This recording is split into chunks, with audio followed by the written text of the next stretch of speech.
So, this is Hollow Knight. I've tried it like 3 times, and I just kind of keep getting really distracted by other things. But I think currently we're on a big break where the only thing is Elden Ring Fortnite coming out, so that won't distract me too much. I wanted to show it off for my friends who don't have the chutzpah to do it. This is my save. The only thing I'm missing on that is Colosseum of Fools, which is a pain in the arse, and I haven't come back to it since. I wish I could see the date I fucking played that on. But yeah, this is my first save, and I just did everything in it. I fucking fell in love with this game. I picked it up. I believe it was the summer after everyone graduated, so it was a big, like, time filler for me when I was kind of waiting to go off to uni and had to do my 3rd year of A-level. And yeah, I was looking for some escapism because I suddenly had a lot of free time on my hands. And this hit me at the perfect time, and the perfect time of my life. And I would like to share that with some people because it makes me very sad that some people just don't like. It's just not a game for them. So I wanna show it off. Let's go.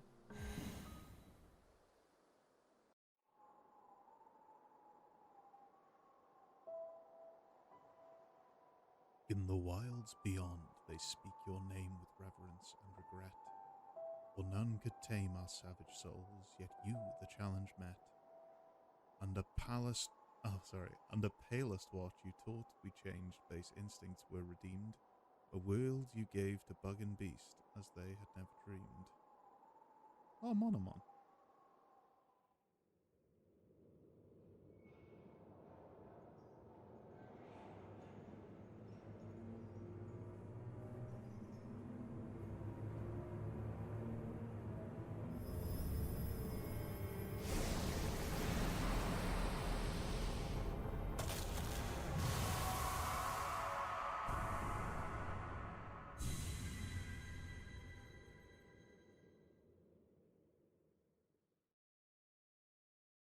So something's woken up.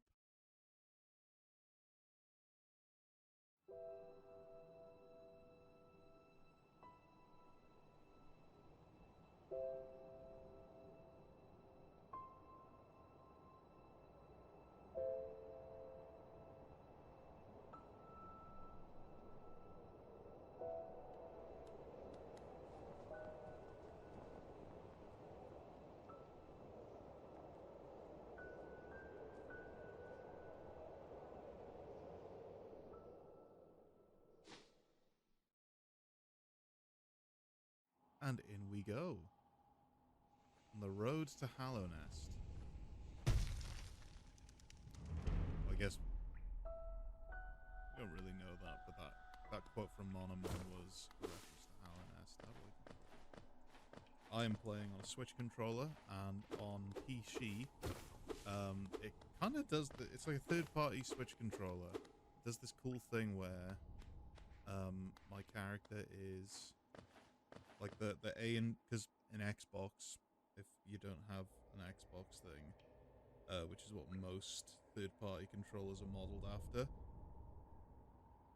it's A is on the bottom, like think of the face buttons, they're like a little diamond. A is on the bottom corner, B is on the right corner, X is on the left, Y is on the top. All that's kind of flipped around on the Switch, so it's if we're going kind of clockwise, instead of Y B A X, it's X A B Y. And the controller does this little thing where it switcheroos everything. So I think it's to make because pop-ups on the screen will usually match the Xbox One. But yeah, it's, if I have a bit of confusion, it's probably that. But yeah, I love this. We were big into Dark Souls. when this came out. And Souls 2 and 3 were just not the same type of game that Souls 1 is. So it kind of, I don't know, it filled a void that I was really looking for, which was they call them Metroidvanias, these kind of like non-linear, more exploratory maybe, games. And yeah, I was never a fan of like 2D platformers either. I really didn't like Salt and Sanctuary, for example, which is kind of the other, it's the other white meat, it's the other Souls-like. And I think this is probably one of my favorite platformers ever. It's up there with Owlboy as it's just wonderful. Higher beings, these words are for you alone. Your strength marks you amongst us. Focus your soul, and you shall achieve feats of which others can only dream. Collect soul by striking enemies. That's the yellow shit on the top left. Once enough soul is collected, hold B to focus soul and heal. So this was another thing, is like loads of Souls-likes had come out. And, tell you what, I'll get hit by this thing.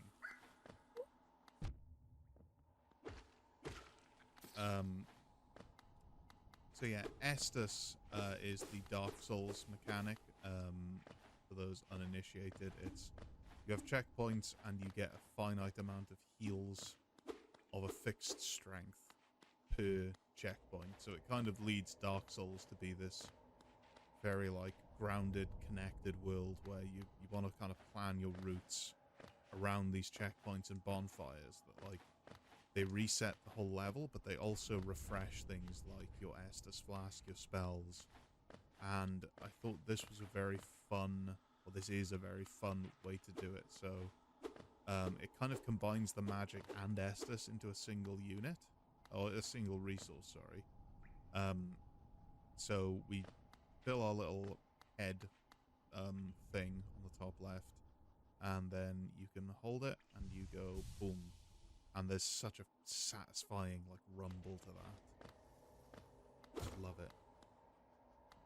I love the lighting of this. The one thing I'm not super fond of in this game is getting hit.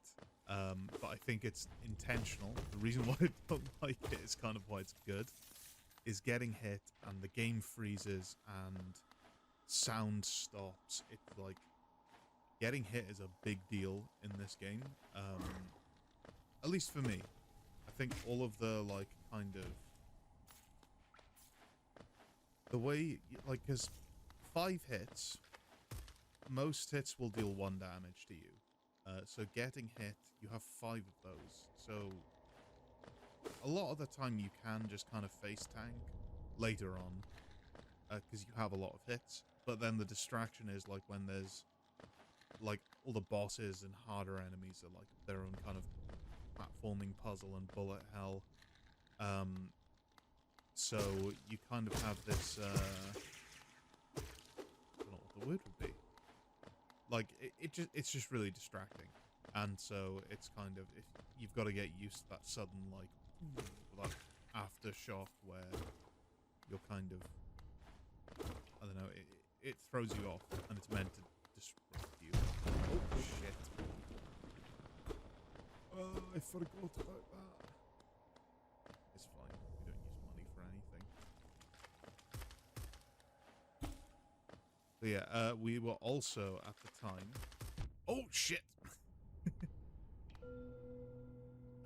I would like to say we were also at the time really into Game Grumps, and I think Game Grumps had either recently or it was one of my more favourite playthroughs of theirs. I really like the look of Shovel Knight, but I could never get into it. I really especially like the idea of the Zelda 2 down thrust, where you can do this. This is a thing that they kind of took from Shovel Knight, where in Shovel Knight if you jump and hold down, you'll kind of permanently have this little hitbox extended. Oh. But yeah, if you... what I love about this this game, and I'll show a really neat thing.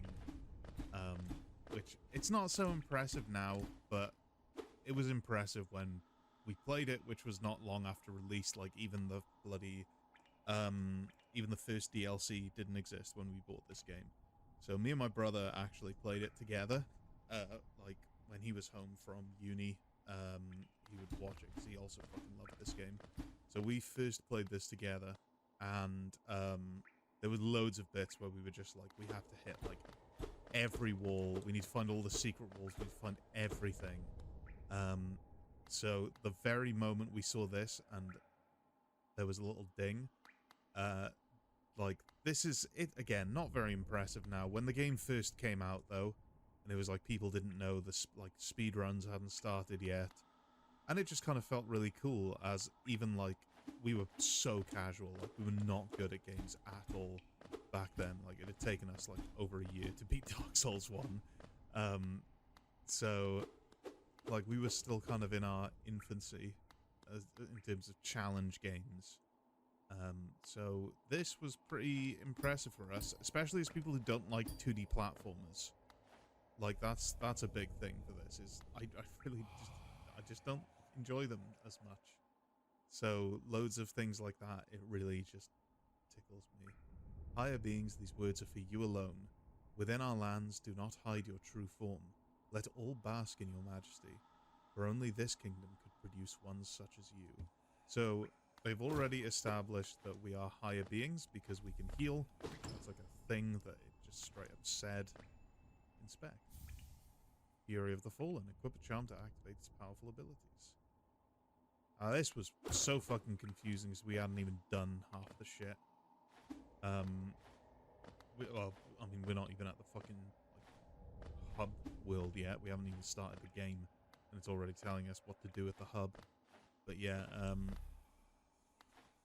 and now it's like, don't hide your true form. Fury of the Fallen. There's, I don't remember. We'll be able to draw some more conclusions later. But this is the kind of like, I don't know if you would call it emergent storytelling. I can't remember what the fucking the essayists call it. But like, I love discovering about a world through that world, through exploring. Like, I love optional story. Optional storytelling in the sense of like things like item descriptions, beast log, yeah, what the fuck do you call it? Like, there's a bestiary in this. Like, the more things you kill, or the more of a thing you kill, the more you learn about it. And like, we can find all this little lore through it. It was very new at the time. I still love it. It's it's one of my favorite ways to experience a game, because it means that, like, if I don't care, I can run through. Like, if I want to speedrun, for example, I don't even have to bother about skipping cutscenes. You don't even have to fucking bother with anything. And then, if you want to explore the story, you can. Like, you don't even have to talk to these. Beyond this point, you enter the land of King and Creator. Step across this threshold and obey our laws. Bear witness to the last and only civilization, the Eternal Kingdom, Hallownest.